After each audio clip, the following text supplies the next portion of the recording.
Hi, this is Dr. Catherine Brown. I'm here to help you locate Acupressure Point Stomach 40. Basically, it's midway between the ankle bone, the lateral malleolus, and the crease in the knee.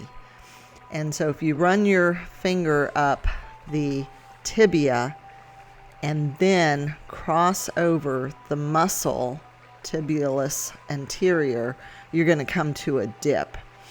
And if you find the point between the ankles and the crease of the knee, you're at stomach 40. Now this point will be tender if you have internal dampness, which is its main indication. So anything like phlegm, excessive coughing with phlegm, sinus drainage, vaginal drainage.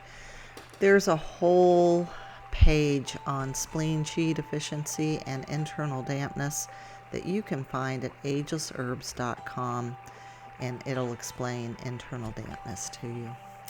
I apply the earth element stick to stomach 40 to potentiate its healing effect.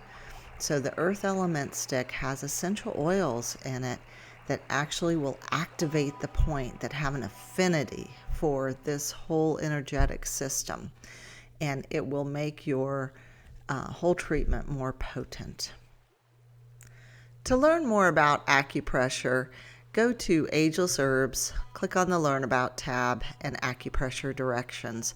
There you're going to find all the details on the different techniques you use with acupressure, and you're going to find each acupressure point with ailments that they treat and other combinations that you can use to treat specific conditions. At Ageless Herbs, you're also going to find the acupressure sticks with the essential oils that help to make your treatments more effective. So go to Ageless Herbs shop and acupressure tools. Thank you for watching this video. We love likes, and we hope you'll subscribe so you can learn more about acupressure. Have a lovely day.